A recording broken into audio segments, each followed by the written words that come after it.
¿Qué tal? Muy buenas tardes. Sean ustedes bienvenidos a esta entrevista especial que tendremos en esta ocasión con Manuel Martínez, quien es analista financiero, economista, numerólogo y escritor. Vamos a tener una charla muy especial, ya que abordaremos temas de actualidad y sobre todo aquellos mensajes de la numerología.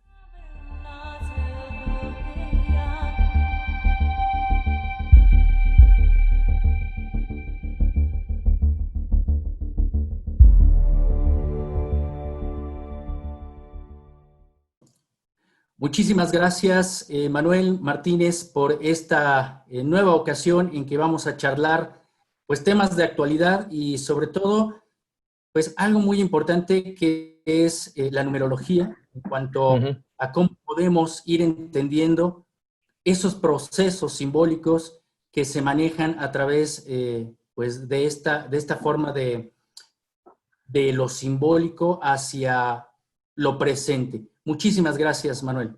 A ti, Leobardo, gracias por invitarme otra vez a tu programa.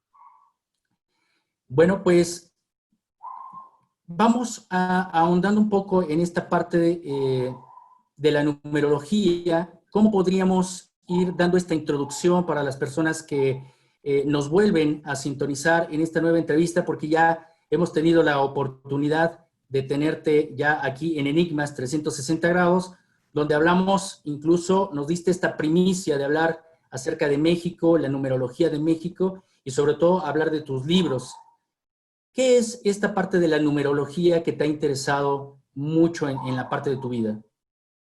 Bueno, mira, la numerología, como la explicamos en otra ocasión, es el estudio de los números y su significado en relación, sobre todo, a tu vida, ¿no? Yo acuérdate que a mí lo que más me interesa es la numerología económica, ¿no? Yo analizo los ciclos económicos basado en la numerología. La numerología antes era una ciencia, hoy en día se considera una disciplina, ¿no? Ten en cuenta que la numerología se estudiaba en universidades hasta el siglo XI, cuando la Iglesia Católica decide pues, que es adivinatoria y, por supuesto, que no se puede enseñar. La numerología realmente la numerología occidental que nosotros conocemos, viene de Pitágoras. Pitágoras, en el siglo VI antes de Cristo, descubre la numerología en Egipto. O sea que la numerología ya era muchísimo más antigua, ya se hacía en Egipto, pues la civilización egipcia, como conocemos, pues es la civilización más antigua de la que tenemos grandes datos, ¿no? Aunque los sumerios, babilonios fueran anteriores, los egipcios es realmente la civilización que más datos tenemos. Entre ellos, pues está la numerología que Pitágoras la trae a Europa, fundamentalmente a Italia y a Grecia, ¿no? A partir de ahí se desarrolla. La numerología ha sido utilizada pues, por muchísima gente, ¿no? Muchísimos matemáticos, filósofos, eh, sectas o asociaciones, como pueden ser los masones o los rosacruces, han utilizado, o la famosa cábala judía, ¿no? Que tiene una gran parte de números, ¿no? Entonces, yo he adaptado esta filosofía o esta numerología a la actualidad, ¿no? Yo utilizo normalmente la numerología Rosacruz, pero yo la he modificado. Yo la he modificado porque creo que es como todo, tú tienes que actualizar las cosas, ¿no? Por ejemplo, yo estudié la cábala por 7 años, pero yo la cábala, o sea, numerológicamente hablando, me parece que está obsoleta. O sea, realmente quizá en su tiempo sí tuvo su valor. Hoy en día o la actualizas en términos actuales o es muy difícil encontrarle ningún significado. Yo mi numerología la he adaptado a los tiempos, ¿no?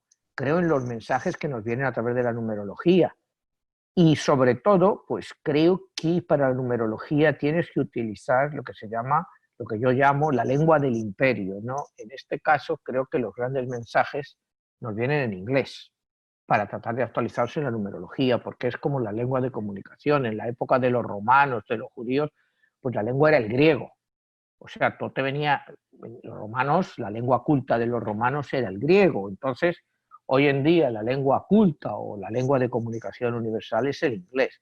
Entonces, pues por lo que creo que cuando hago numerología tengo que utilizar para empezar el alfabeto inglés, o sea, el alfabeto, y tratar de entender los mensajes que nos llegan a través de eso. Muy bien. Y me recuerdo en aquella entrevista que realizamos hace un par de años, Sí, hablamos acerca de un libro que tú puedes ver a mis espaldas, que es 11, el sí, código secreto, y que precisamente esta base de la numerología y la relación oculta entre los números y la vida, pues das un mensaje a través de tu novela muy, muy específico. ¿Nos podrías más o menos poner ese contexto de tu libro? Porque se basa en textos y contextos muy actuales y sobre todo cosas que sucedieron. mira, mi libro parte de la premisa, sobre todo utilizo, como te digo, acontecimientos que estaban sucediendo en Estados Unidos. Hablamos del 9/11 Ujú. y lo que el mundo nos cambió a partir de ahí, ¿no? Por ejemplo, en el libro explico qué es un 9/11. ¿Qué es un 9/11, no? Quizá para nosotros no tenga significado, pero el hecho de que los atentados terroristas de septiembre 11 fueran en esa fecha es un mensaje que ni siquiera en el Islam entienden, ¿no? Porque la numerología islámica pues es una numerología muy poco desarrollada, ¿no? Tienes que se basa parte en la cábala judía, pero la siguen parte de los chiitas, el chiismo, y sobre todo cuando llegas al lado de los sufis, el sufismo, son los que siguen un poco la numerología. En el Islam, los dos números más importantes que hay son el 9 y el 11, y ni ellos mismos lo saben. O sea, pues te Ujú. digo, no han profundizado en ello. ¿Por qué te digo esto?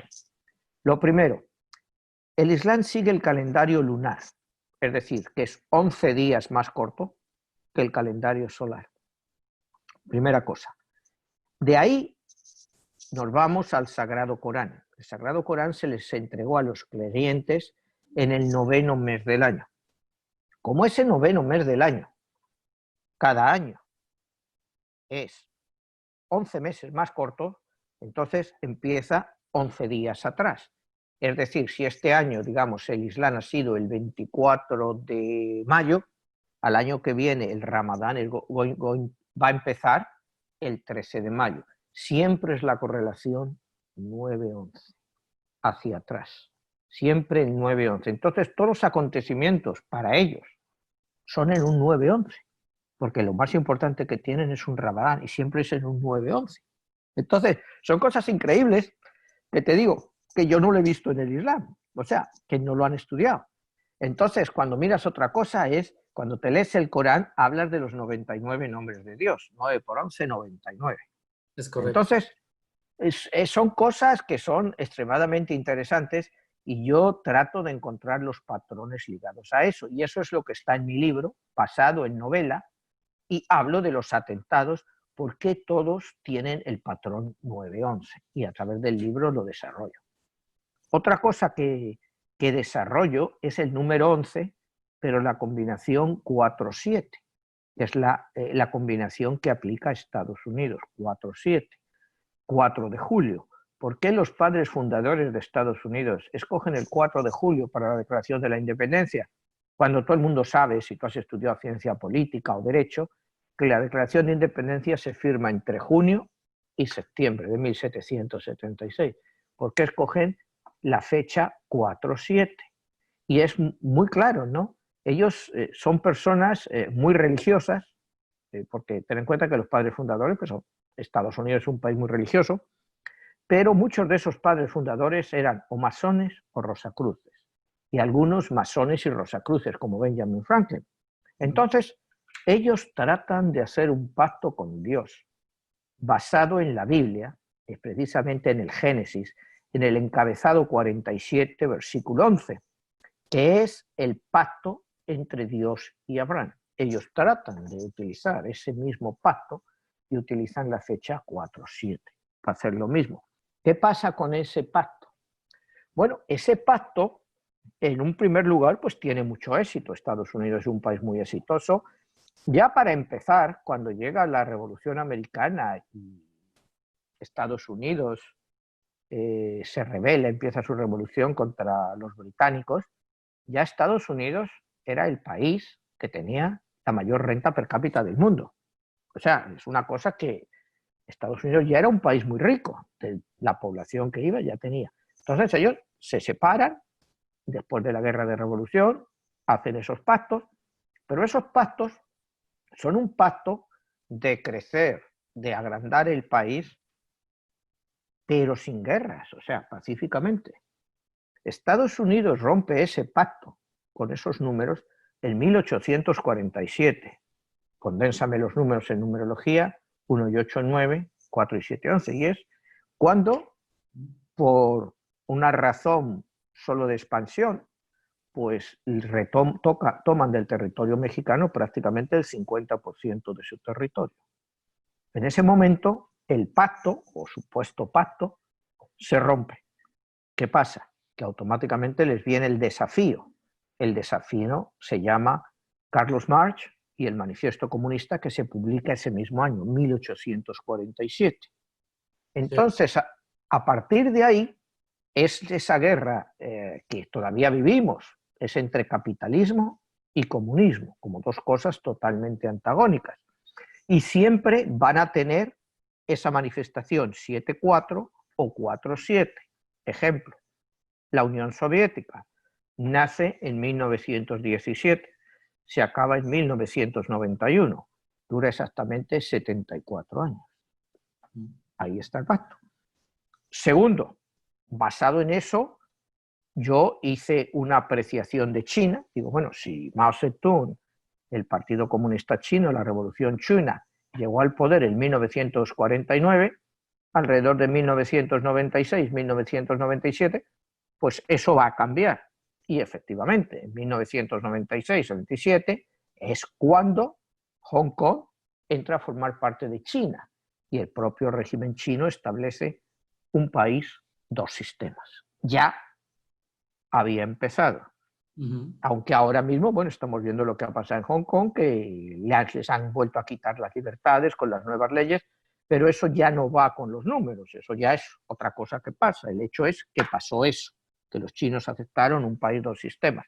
Tercer punto que yo dije hace muchísimo tiempo, y está en programas de televisión, dije, la caída de Fidel Castro. Si Fidel Castro llegó en 1959, será en 2006.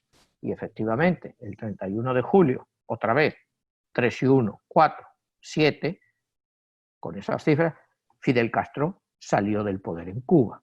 Y fueron exactamente 47 años. O sea, cuando tú encuentras el patrón a ciertos números, te pueden dar ideas de cómo pueden progresar. Y eso es lo que yo explico en mi libro, pero todo está novelado, ¿no? O sea, es una novela en el cual pues vas descubriendo esos números a través de los personajes. Exactamente, porque es ahí donde encierra esta parte del enigma, porque hemos mencionado y te he escuchado hablar de estas disciplinas de autoconocimiento, la parte Rosacruz, podríamos mencionar la parte en la masonería. ¿Dónde se encuentra esa relación entre la numerología, la simbología y la propia utilización, pues, de estos sistemas para que se cree esa realidad, o los sucesos se crean aleatoriamente, o hay algo que lo maneje? ¿Hay una mano que mece todo este sistema? Mira, es complicado creer que hay una mano que lo mece, ¿no? O sea, muchas veces cuando yo me explico lo que es este mundo, ¿no? Y es, en muchos modos, muchas formas, yo lo veo como un Matrix. O sea, aunque nosotros no lo entendemos, pero no un Matrix total. Pero ahora acabo de sacar un libro que se llama 22, La Guerra de los Dioses, y en la segunda parte, solo he publicado la primera, hablo de eso, de ese Matrix. O sea, yo creo que vivimos dentro de un Matrix, no dentro de un Matrix total, ¿me entiendes? Pero vivimos dentro de un Matrix que nos guía, nos mueve. ¿Quién ha creado ese Matrix? Pues hay gente que puede decir que, bueno, pues puede ser Dios, puede ser civilizaciones superiores a la nuestra, o nosotros mismos que hemos evolucionado, ¿no? Como decía Nick Bostrom, o sea, que lo que estamos viviendo es la época de la poshumanidad y que sencillamente están reviviendo todo lo que pasó a nosotros para aprenderlo. O sea, vivimos en un mundo muy complejo donde ahora empezamos a tocar todas esas cosas y a estudiarlas, ¿no? Hace 200 años, pues nadie se hubiera imaginado un Matrix, ¿no? Ujú. Hasta la Ilustración, pues nadie cuestionaba a Dios. O sea, pensar que Dios no existía, pues era impensable, ¿no? Y hoy en día, pues bueno, muchas veces lo difícil es creer que hay Dios con lo que ves a tu alrededor, ¿no? Entonces, pues la mentalidad de la gente, de todos nosotros, pues ha ido cambiando. Entonces, yo cada día creo más en la posibilidad de ese Matrix en el cual estamos en cierto modo guiados, ¿no? O sea, cuando la gente habla de libre albedrío, yo no creo en el libre albedrío, o sea, creo en la necesidad. Si una persona roba en vez de no robar porque tiene que dar de comer a su familia, ¿es libre albedrío? Pues no sé si eso es libre albedrío o es necesidad. O sea, entonces hay que ver la diferencia entre libre albedrío y necesidad o las decisiones que tenemos que tomar. Yo creo que las decisiones que tomamos muchas veces nos son impuestas, es nuestra propia necesidad. Nosotros no tenemos libertad para tomar decisiones. Si mañana a una persona le echan de su trabajo y no tiene dónde encontrar trabajo y no puede hacer nada, pues está arrastrando posiblemente a la esposa y a los hijos a una situación que él no ha escogido libremente. O sea, no sé si me entiendes, que es el libre albedrío. O sea, Sí, para mí es una cuestión muy, muy difícil de entender desde el punto de vista filosófico. El libre albedrío sería si todos tuviéramos las mismas oportunidades, pero si tú no tienes ni las mismas oportunidades ni las mismas educación, el libre albedrío yo lo veo de verdad, Leonardo, muy relativo, es muy filosófico, pero no es real. La necesidad es muy mala. efectivamente, porque respondemos a estímulos, ¿no? Hemos Ujú, dicho que tal vez pueden ser diferentes sistemas los que están, pues, de alguna forma manejando, ¿no? Los estímulos de las instituciones, de los gobiernos, de la religión, de la ciencia, la política, e incluso también de la economía, cómo se mueven y generamos la realidad a base de nuestras decisiones y en base, como bien mencionas, a estas necesidades. Y un poquito entrando en este contexto que es un poquito complejo, cuando hablamos de la Matrix, ujú, hay algunos anuncios científicos que precisamente se han cuestionado en que si realmente vivimos en un gran simulador, ujú, porque realmente nosotros no seríamos como prácticamente una materia, seríamos códigos, seríamos números. ujú. Ahí es donde entran todas estas ecuaciones que podríamos decir simbólicas que van creando esta realidad.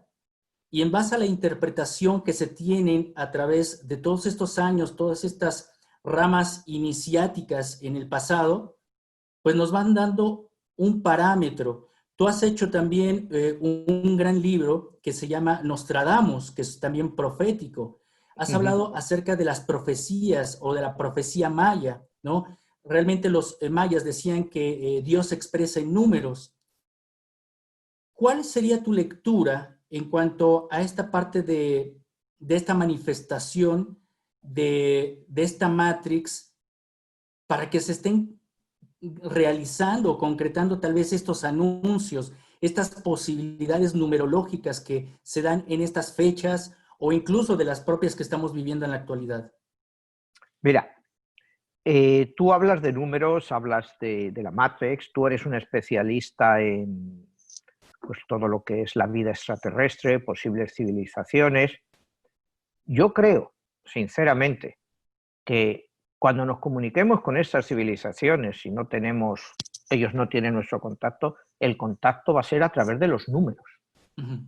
a través de ecuaciones matemáticas, va a ser la forma de comunicarnos con ellos. Cuando se mandan señales al espacio, se mandan ecuaciones matemáticas y para que ellos los puedan entender y es una forma de comunicarnos. Yo creo que la matemática, los números es el lenguaje universal. Entonces, toda nuestra vida está reflejada en números. Desde el día en que nacemos, nacemos con una fecha, con una hora, el día en que vivimos, todos son números. Entonces, si crees en Dios o no crees, si Dios creó este mundo, porque, como decía Pitágoras, no lo va a crear a través de las secuencias numéricas. Entonces, cuando llegamos a esta posible matrix, todo está conectado a través de números. Y lo que tenemos que encontrar son los patrones de estos números. Pero es que es muy complicado. Yo te he dicho, yo he podido encontrar los del 4, 7 y del 11 hasta cierto número, pero mi universo es muy limitado.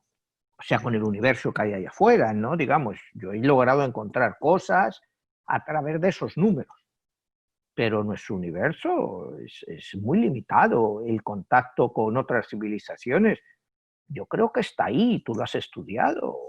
Esas civilizaciones pues están entre nosotros, ¿no? O son anteriores o han llegado, no lo sabemos, estamos todos intermezclados. Y bueno, ¿cómo se comunican con nosotros? Pues en muchos casos yo creo que nos ponen juegos de números para que tratemos de entenderlos, ¿no?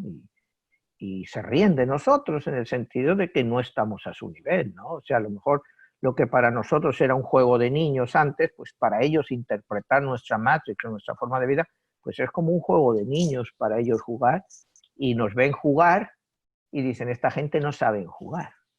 Esa es mi opinión, ¿no?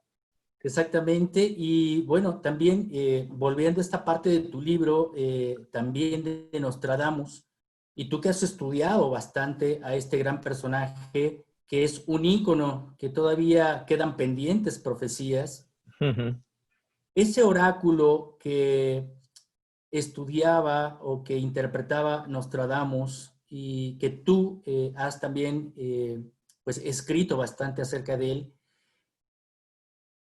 él veía los números o veía los oráculos, porque las profecías son advertencias, algunas para que no se cumplan y otras tal vez para que se cumplan, porque sería ver una línea de tiempo, y también ese es otro tema un poco complejo, ¿no? Pero en base a la numerología, ¿cuál es tu visión? Mira, yo mi libro precisamente lo que hice es interpretar alguna profecía de Nostradamus a través de la numerología, algo que nunca nadie había hecho antes. Yo parto de la premisa de que Nostradamus era capaz de entrar a un universo paralelo, ¿no? Yo creo firmemente en los universos paralelos, y él era capaz de entrar a un universo paralelo y veía el futuro. Entonces, él veía cosas, no sabía exactamente lo que eran. En esa época era una época de un gran oscurantismo, estaba la Inquisición, acuérdate que él estuvo prisionero de la Inquisición por muy poco tiempo, pero fue por una cosa menor, porque no había pedido permiso para sacar un calendario, ¿no? Pero todo el mundo tenía. Si tú miras las profecías de Nostradamus, son muy oscuras. O sea, si tú quieres interpretarlas, yo qué sé, ahora está con todo esto de Wuhan y todo esto, la gran peste, pero la gran peste ha estado presente en la historia pues, desde los principios de la humanidad. Siempre ha habido algo devastador, ¿no? La peste negra del siglo XIV, que acabó con la mitad de la población europea. Entonces estaba en la mente de todos. Entonces, para mí la profecía más importante de Nostradamus, que no para en mencionarla, es la guerra del Armagedón, que es la batalla final, que es entre el Islam y el cristianismo, ¿no? O sea, eso es la base fundamental. Muchas otras profecías que él dice que si la muerte del león y tal, bueno, pues se refiere al león tal que fue matado en un duelo. Bueno, sí se pueden interpretar así, ¿no? En el caso mío, yo lo he hecho con numerología para interpretar la de mi libro, y sigo códigos numéricos. Entonces, por primera vez, yo he sacado las cuartetas, o sea, no me preocupó de una cuarteta, sino yo creo que él escribía y en unas cuartetas ponía una cosa, pero que tenías que encontrar la continuación en otra cuarteta. Y es lo que yo hice, y me salió esta profecía. ¿Me entiendes? No toda seguida, ¿no? Y entonces, pues bueno, yo creo que es tan buena mi aplicación como cualquier otra. Cualquier persona tiene el derecho a interpretar. Todos podemos estar acertados o equivocados, pero todos tenemos el derecho a decir, bueno, esto es lo que yo creo. Yo es como lo veo, me pueden decir, oye, es que eso te lo has sacado de la manga. Digo, bueno, yo me lo he sacado, está escrito en el libro de Nostradamus, como yo lo haya interpretado o no, pues esa es otra historia, ¿no? Entonces, por eso te digo que bueno, que Nostradamus sí y fue un gran profeta, pero como tú dices, las profecías, sobre todo en Nostradamus, son advertencias. Primero es una advertencia de que eso va a pasar, porque yo creo que te digo, él está en un universo paralelo, es capaz de entrar, y entonces lo ve así. Cuando ve eso, pues te dice, mira, esto va a pasar, esto va a pasar, esto va a pasar. Y la guerra final de Armagedón entre el Islam, pues va a ser una guerra, pero no va a ser una guerra necesariamente violenta, ¿no? Cuando tú miras lo que es el Islam, y yo siempre pongo un ejemplo, ¿no? En el año 1798, cuando Napoleón invade Egipto, la población francesa era 32 millones de habitantes y la población de Egipto no llegaban a 4 millones y medio de habitantes. Estás hablando de hace 200 años, más o menos. Cuando tú miras hoy, la población de Francia es de 64, 65 millones. Se ha doblado en 200 años. La población de Egipto es 100 millones. Se ha multiplicado por 20. Esa es la guerra que el Islam va a seguir.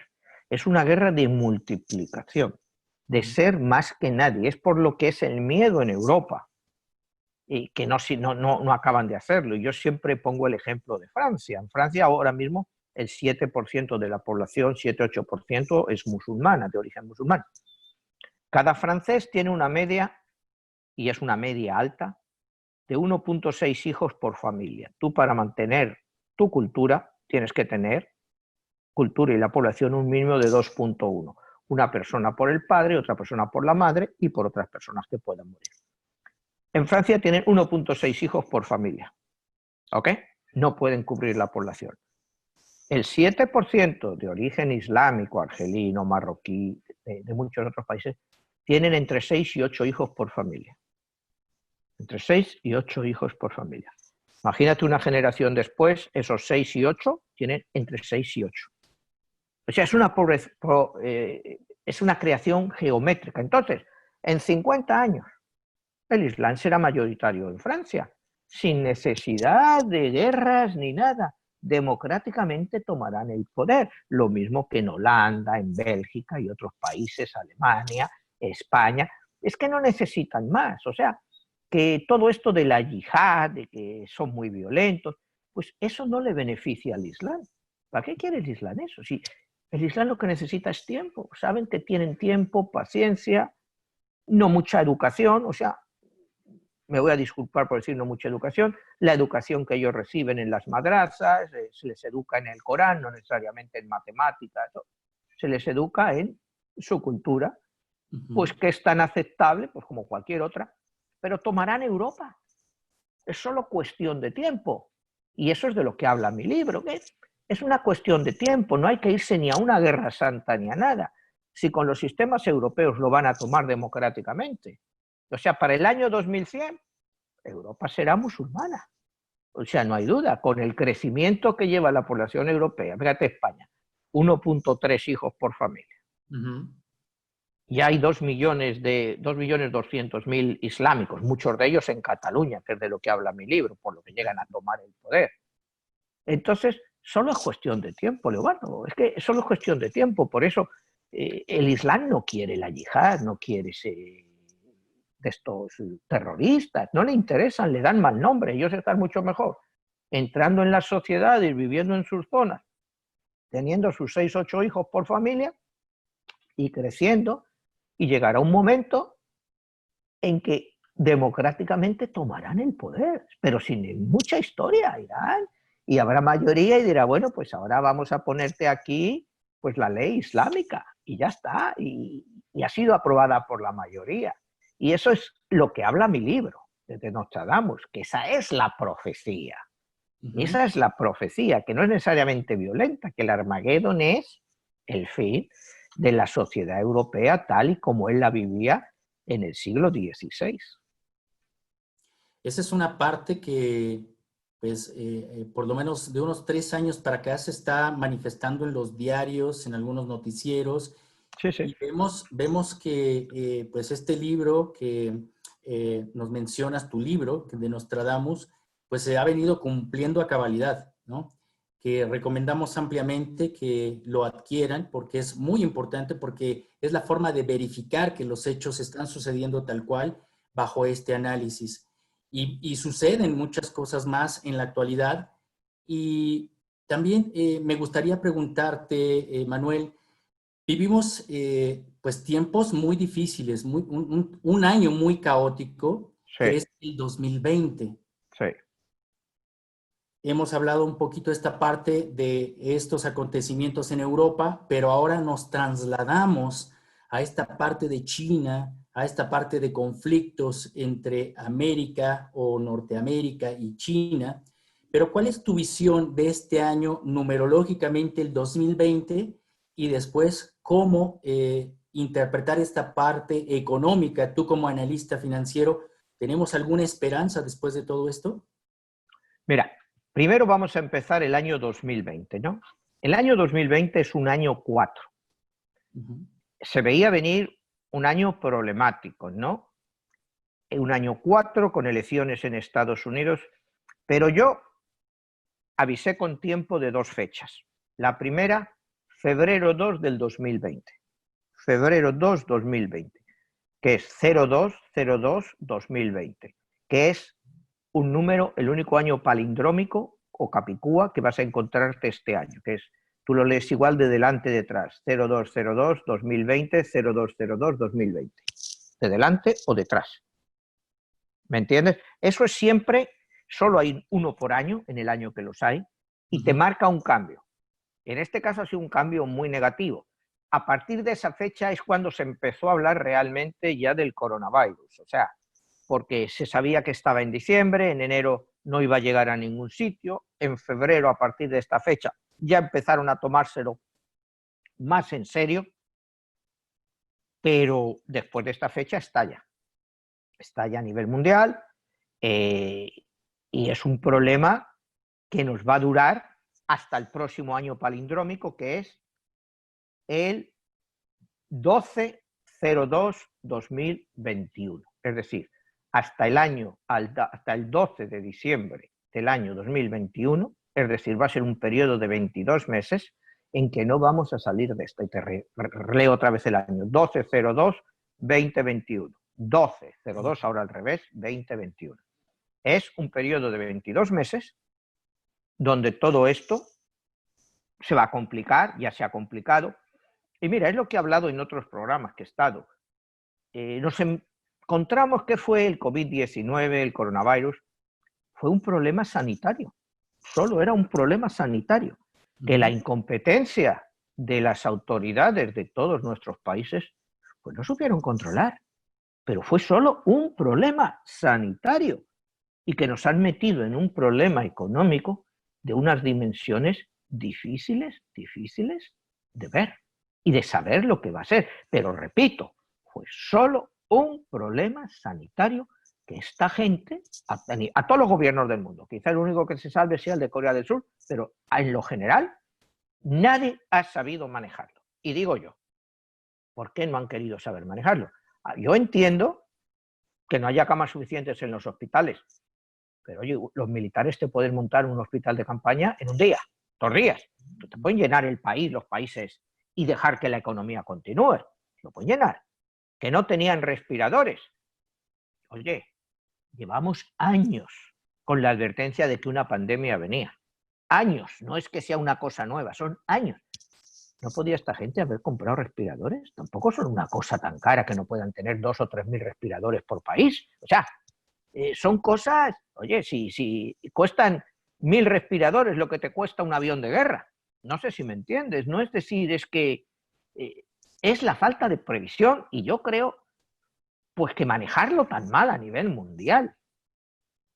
Hay algo detrás. O sea, yo creo que toda la gente que llega al poder es gente por lo menos medianamente inteligente. No podemos decir que todos los gobernantes del mundo son unos malos, pero no entiendo cómo una crisis sanitaria la han convertido en una crisis económica de estas proporciones.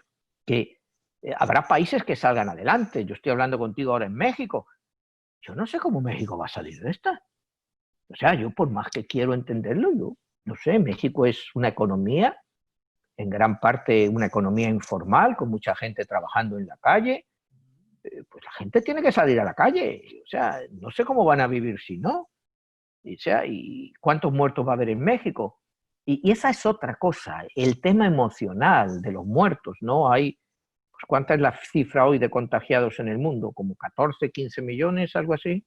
Y, Sí, sí. Y y, y al, es algo preocupante, perdón, sí, porque ciertamente hay algo que se sale de control o está manipulado esta parte del manejo de la salubridad y sobre todo noticias que nos hacen estremecer, Manuel, porque se ha mencionado que a nivel planetario pues se prevé más la pobreza que los muertos claro. y ya llevamos bastante tiempo con el confinamiento a nivel planetario. Muy pocos países son los que han resistido a no hacerlo, pero esto crea una gran crisis, ¿no? Mira, yo cómo lo veo, Leobardo. Digamos que hay, parece que las cifras de hoy eran alrededor de 15 millones Ujú. y alrededor de 600.000 muertos, ¿no? 600.000 muertos. La población mundial hoy es 7.850 millones de personas. 7.850 millones de personas. Hay 600.000 muertos. ¿Sabes cuántas personas nacen al día en el mundo? 434.000 personas. Y mueren unas 200.000. Es decir, hay un balance positivo de unas 234.000 personas. Es el crecimiento de la población en 3 días lo que ha muerto. Y para eso han acabado con la economía mundial. O Sí. sea, y te digo, te llevan al tema emocional, ¿no? Porque te dicen, bueno, y si hubiera sido tu padre o tu madre o tu hermano o tu hijo, pues claro, es muy emocional, pero no es la realidad. No sé si me entiendes, es el Ujú. hecho de que te dicen, es que te podía haber pasado a ti, sí, y si mañana no tengo trabajo, me voy a morir de hambre. No sé si me entiendes, o sea, lo han llevado a un punto que a mí me cuesta entender lo que hay detrás de todo esto, Eduardo. O sea, es que no lo puedo entender. Y estás hablando, te vuelvo a decir, la gente que gobierna en el mundo son gente inteligente. Yo asumo que el que gobierna es inteligente. Puede hacer para su inteligencia para bien o para mal, pero son gente inteligente. ¿Cómo por 600.000 muertos en 3, 4 meses, cuando crecen 200 y pico mil personas al día, netas, puedes hacer esto a la economía? O sea, ¿qué manejo hay detrás de todo esto? O sea, yo entiendo, o sea, y ahora aquí, por ejemplo, en Florida, en Miami, donde yo estoy hablando, pues aquí se incrementan los casos en Miami 1.000 al día, pero la tasa de fallecimientos es muy baja, porque la mayoría que se están contagiando son los jóvenes, cuando han abierto y todo eso. Entonces, la mayoría de los jóvenes, sí hay jóvenes que mueren. O sea, es lo que siempre, cuando alguien dice, no, es que hay jóvenes que mueren. Digo, sí, también hay jóvenes que mueren de cáncer, cuando no es normal que un joven se muera de cáncer. O sea, siempre va a haber de todo. O sea, es el daño emocional que nos está haciendo toda esta gente porque lo han llegado a un terreno emocional todo. Así dices algo, este tío no tiene conciencia, no tiene corazón. Y yo no digo eso, yo digo que lo han manejado muy mal. Esto era un problema sanitario. Y un problema sanitario hay que darle soluciones sanitarias, no soluciones que es que yo me imagino a esta gente. Un problema sanitario, ¿de dónde lo han llevado? Imagínate que hay una guerra Ujú. en manos de toda esta gente. ¿Qué haces con ellos? Con bombardeos, con gente...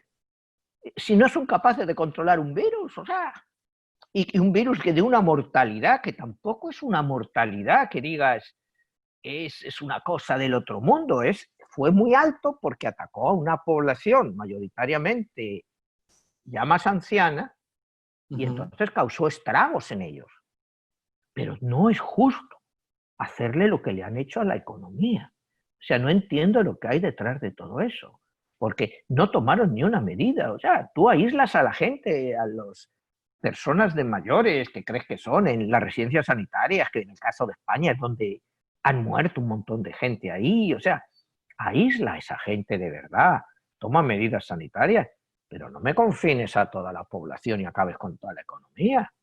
Ujú. Porque el dolor que va a salir de todo esto, se va a crear otra vez libre albedrío, pero delincuencia por todas partes para sobrevivir.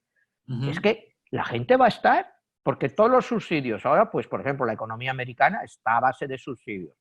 ¿Por cuánto tiempo tú puedes seguir una economía todo con subsidios? Yo aquí te digo, en el estado de Florida, que es un estado de servicios, de hoteles, bares, discotecas, una gran parte, aquí todo está cerrado, otra vez. Y toda esa gente que ha perdido su trabajo, ¿de qué va a vivir? ¿Cuánto va a tardar eso en reabrirse? ¿Y cuándo la gente va a querer volver ahí? ¿O cuándo la gente va a tener la disponibilidad económica de ir?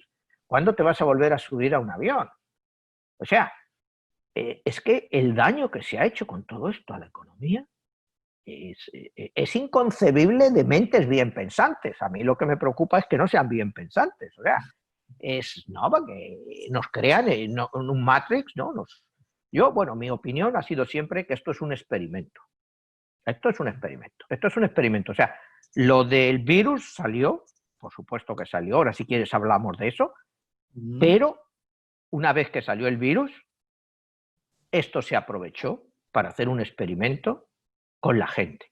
¿Cuánto podrían tener a la gente encerrada en sus casas sin que la gente se levantara? ¿Cuál es el nivel de que la gente puede aguantar, en que te machaquen, crear una policía de barrio que va en una persona corriendo? En España yo he visto vídeos cuando estaba una chica corriendo y toda la gente gritándola desde la ventana, que nos vas a matar, asesina, que no.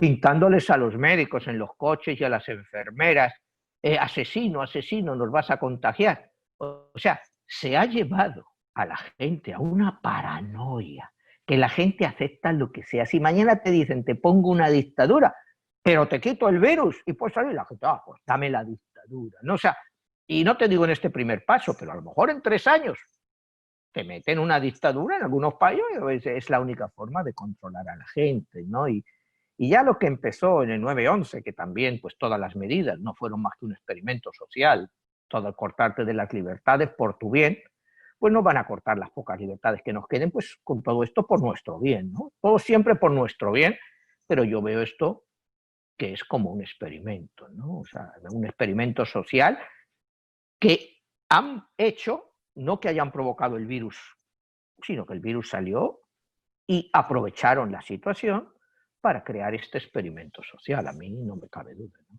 Son una gran serie de estímulos, como hemos venido mencionando, para crear algo que, como bien dices, es inconcebible, porque la economía pues realmente nos está orillando a algo terrible, que esperemos que en estos 22 meses, numerológicamente, como nos mencionas, tengamos ese tipo de esperanza.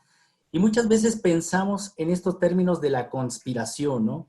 Porque enmarca también esta parte de reducir la población, reducir la economía, pero ¿a quién se está sirviendo todo esto? Y ahí es donde también me gustaría que nos platicaras acerca de tu libro, de este nuevo libro de 22, La Guerra de los Dioses. ¿Qué es lo que nos habla? ¿Nos das un contexto de lo que está sucediendo o de esta Sí. manipulación? ¿O qué hay detrás del libro? Mira, mi libro parte de la premisa de que el mundo fue creado no por un dios, sino por 22 dioses. 22 dioses o entidades, como lo quieras llamar, ¿no? Estos 22 dioses eventualmente entran en conflicto entre ellos por cómo se va desarrollando el mundo, ¿no? Entre los 22 se juntan toda la energía y crean las almas humanas. Es por lo que se dice que somos parte de los dioses, pues porque llevamos alguna esencia divina, ¿no? De todos ellos. Entonces ellos luchan entre ellos por ver cómo va a seguir esta creación. Entonces, pues ya me voy pues a la Biblia o a todo esto, lo que fue la famosa rebelión de Lucifer. Y la rebelión de Lucifer, que es uno de los dioses creadores, no fue más que una rebelión intelectual. Fue una rebelión intelectual contra los otros creadores, que pongo entre ellos a Jehová, a Jesús, a Buda, a Mahoma, en fin, pongo a todos los dioses, a Zeus, a todos los que hemos conocido por nombrarlos de alguna forma, ¿no? Entonces, en el primer momento, esta rebelión, los dioses, digamos, de la luz, son 15 contra 7. Hay 7 que se van a la oscuridad, pero la oscuridad de ellos es que quieren entender la naturaleza real del ser humano. si lo que han creado está más propenso a ir hacia el mal o a ir hacia el bien, pero que no haya intervención divina, sino puro libre albedrío. Entonces, los dioses de la luz quieren guiarnos, entonces dicen que no. Entonces empieza esa guerra. Hay una primera guerra, el mundo se destruye, es lo que hablamos de Atlántida y Lemuria, y después de esa gran destrucción, los dioses se sientan a pactar y deciden dividirse, jugarse el futuro del mundo con las 22 cartas del arcano mayor egipcio, porque era la civilización, como te digo, que había más antigua y ya tenían los arcanos. Entonces, 11 cartas para la luz y 11 cartas para la oscuridad. En un periodo de 6.600 años que dura toda esta batalla, cada uno, bien la luz o la oscuridad, tienen que escoger a 11 personajes que van a acelerar el desarrollo hacia el bien o hacia el mal. La luz escoge a Jesucristo, escoge a Buda, escoge a Mahoma, escoge a Shakespeare, escoge a Martin Luther King, en fin, a 11 personajes que van a avanzar hacia el bien.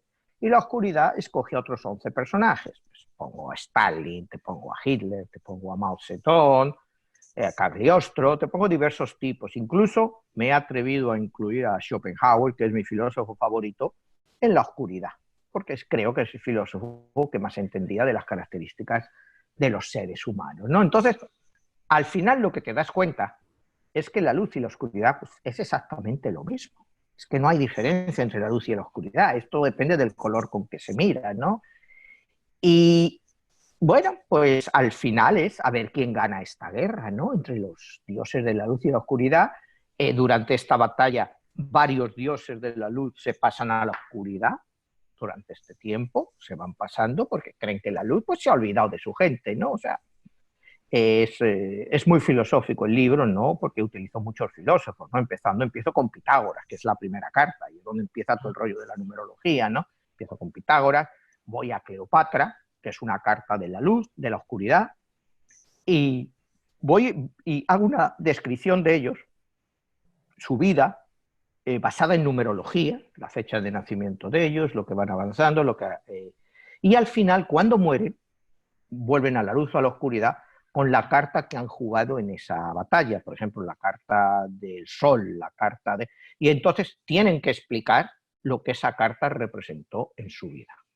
Eso es pues, el trama del libro. Pero luego el libro tiene varias partes, porque va, por un lado, económico, ¿no? Parte de la premisa de una profesora de la Universidad de Miami, que es también abogado, y que empieza a hablarnos, trato de dar lecciones básicas de economía muy simples, ¿no? Por ejemplo, ella está en la Universidad de Miami y explica a los alumnos del primer año qué es la inflación. Y les explica la inflación, pero se la explica cómo los gobiernos del mundo nos engañan con la inflación. Entonces esta mujer empieza a generarse pues una cierta polémica y ella acaba siendo candidata primero al Congreso, luego al Senado.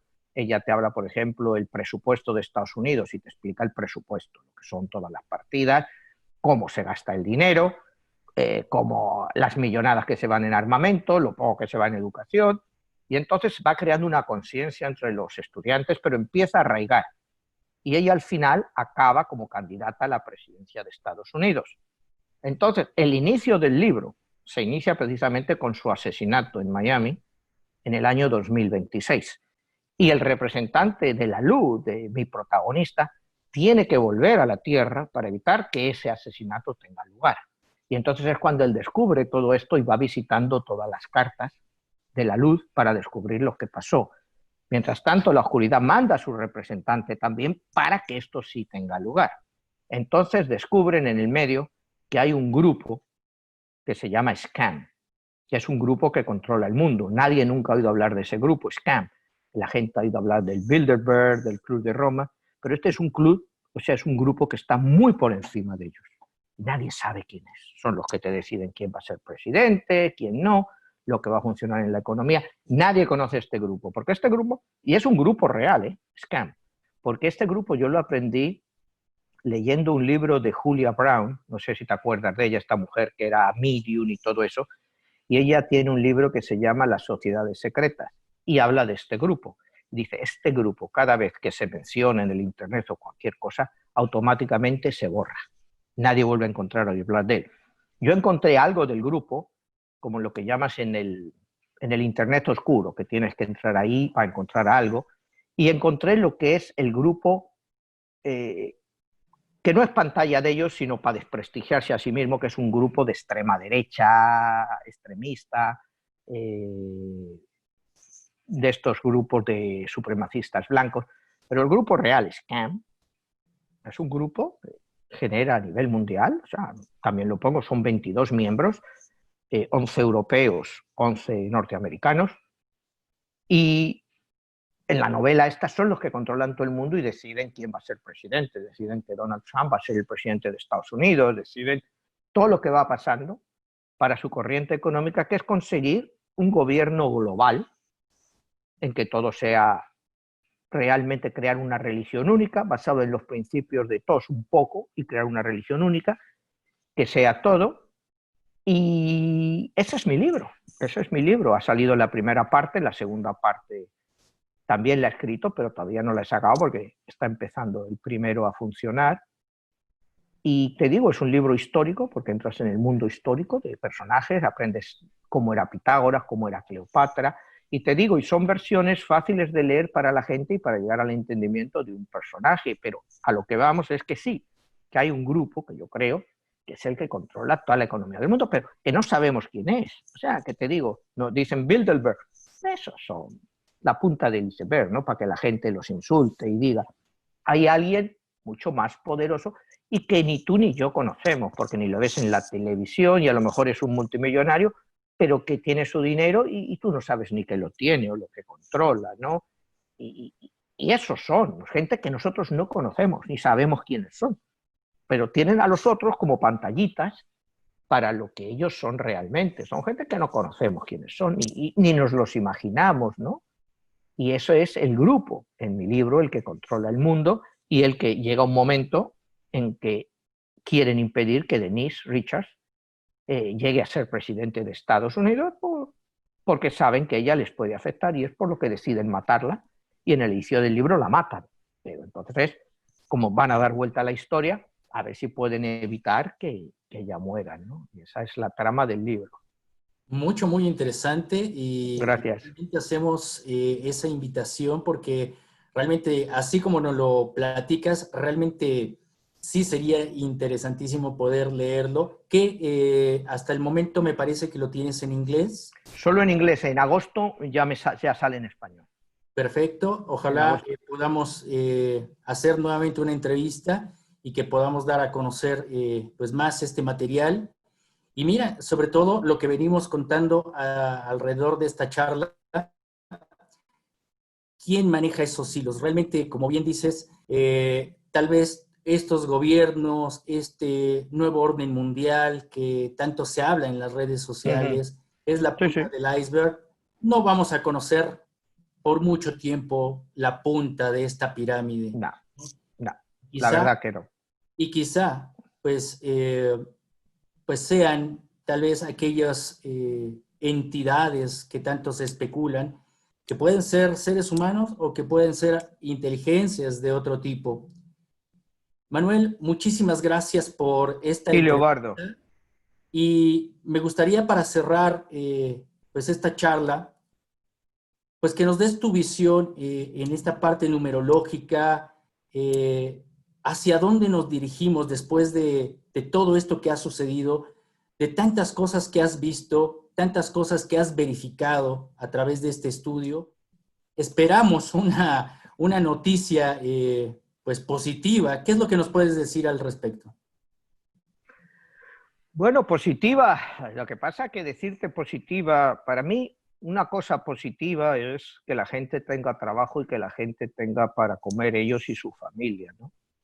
Desgraciadamente esta crisis pues nos pone en una situación muy, muy delicada. Lo único positivo sería creer a nuestros dirigentes que nos dicen que la recuperación va a ser en Bechica, ¿no? Ojalá sea en Bechica la recuperación y se vuelvan a recuperar los empleos, ¿no? Muy rápido. Yo lo veo muy complejo, ¿no? Lo veo muy, muy complejo.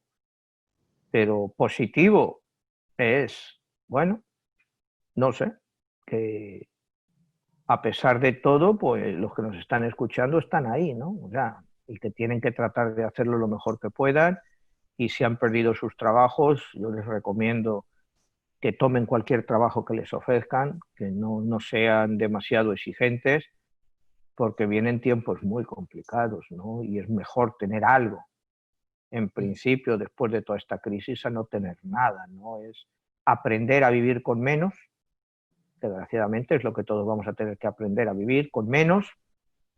La gente va a salir menos porque va a tener menos dinero y va a tener pues muchas menos ganas de salir, ¿no? Porque cuando las cosas no te van bien, no tienes ganas de salir, que es otra cosa que va a afectar dramáticamente a la economía, ¿no? La gente va a perder las ganas, entonces no va a gastar, la gente va a tratar de ahorrar lo más que pueda. Y yo les diría, aunque sea malo para la economía, pero sí que ahorren todo lo que puedan. O sea, es una situación que la gente debe de ahorrar. Usted no sabe cuánto tiempo pueden durar las ayudas. Si hay ayuda, en el caso de México, pues las ayudas son, pues desgraciadamente, muy limitadas, ¿no? En Estados Unidos sí hay más, en España también, pero México yo lo veo muy problemático, ¿no? O sea, sobre todo pues para mucha gente y sobre todo clase media, ¿no? Porque la clase media pues se la van a acabar, se la van a acabar la clase media, ¿no? Quizá pues hay subsidios, las clases más desfavorecidas, quizás si se vean, bueno, más ayudadas por este gobierno, pero la clase media, que ya es media baja, va a estar muy desasistida y tiene que tener mucho cuidado, es que ahorren lo más que puedan, eso sería lo más positivo que yo les puedo recomendar en esta situación, ¿no? Han Y sido sobre cuatro todo, meses, han sido 4 meses, 5 meses que han sido críticos. sí, Ahora esperar que fuesen estos 22 meses, como mencionas dentro de esta numerología, hasta diciembre del 2021. ¿Tú sí, crees que después de esta fecha haya mejores esperanzas? sí, sí, yo esto, mira, vamos a vivir lo peor, ¿no? Porque vas a vivir el coronavirus, los rebrotes del coronavirus, después ya vendrá la vacuna, la estabilización, pero el daño económico pues, te va a durar eso, por lo menos 22 meses hasta esa fecha. En esa fecha que te digo, el 12/02/2021, Ujú. ahí ya sí se va a ver pues, una mejora económica, la gente va a poder respirar mejor, o sea, va a haber más trabajos y ya un poco la secuela del virus se va a dejar atrás. Pero esto es una secuela que no se quita en 1 o 2 meses. Esto puede llevar años quitar la secuela de esto a la gente. O sea, esto no es una cosa rápida. La gente no va a estar segura por mucho tiempo, porque ten en cuenta que también es un problema mental. O Es sea, es un correcto. problema mental, todo esto es mental. Entonces, bueno, ¿cómo superas tú una crisis así? Tienes que superarla primero tú y la economía, te digo, las repercusiones que puede traerte esto a nivel mental para la gente, eh, es muy complejo, Eduardo. Yo lo veo muy, muy complejo, porque ahora la gente se está centrando que si no salir, que si esto, que si lo otro, pero cuando no les llegue el dinero, o sea, a ver qué va a hacer la gente, a ver qué va a hacer la gente. Es un tramo largo que debemos de recorrer, pero con la mejor intención, la mejor visión y sobre todo, nuevamente esa sensibilidad que también de alguna forma nos está dando este confinamiento, porque también nos está cambiando, ¿no? Uh -huh. Está cambiando el planeta, está Sí, cambiando nuestra mentalidad y de alguna forma debe de darnos esa solidaridad que de alguna forma no esperar tan solo del sistema, sino crear tal vez una economía entre nosotros, entre la sociedad, y uh tal -huh. vez eso vaya reduciendo un poco ese malestar emocional y sentimental que, como bien dices, también nos afecta. Invítanos, Manuel, a leer tus libros, menciónanos cuáles son tus libros, dónde se pueden adquirir, por favor. Sí, mis libros se pueden adquirir en Amazon. Uh En -huh. Amazon, pues en cualquier país se pueden pedir, ¿no? Y solo tienes que entrar el título del libro, pones mi nombre, Manuel Martínez, 11 el código secreto, el libro que tienes ahí, o también Manuel Martínez Nostradamus. Y ahí ya, pues con estos son esos dos. El de 22, pues también lo puedes hacer igual, pero está en inglés, ¿no? Si alguien que habla inglés lo quiere leer, es 22, La Guerra de los Dioses.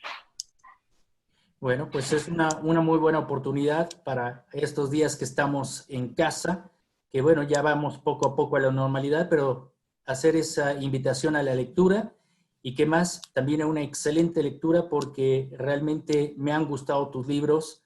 Gracias, Leonardo. Tienen un desarrollo y una literatura muy fácil y sobre todo te capta, te captura y me han Gracias. gustado mucho. Muchísimas gracias, Manuel. A ti, Leonardo. Y esperemos que pues haya más oportunidades para poder platicar más temas, porque realmente esto es muy amplio, ¿no? Es muy amplio. Podemos retomar esta parte de España, esta parte de la economía mundial, pero hoy hemos escuchado pues temas muy de actualidad y sobre todo pues esta visión e invitarnos hacia esa nueva conciencia y no solamente dejarnos pues de alguna forma nutrirnos por lo negativo, sino después de todo también habrá algo que positivo sacar de esto. Muchísimas gracias, Manuel. Muchas gracias, Leonardo. Así es que nos hemos comunicado hasta Miami con Manuel Martínez, quien es un especialista, analista económico, financiero, escritor y numerólogo. Y recuerden, estamos enfrentando una nueva realidad de información. Hasta la próxima.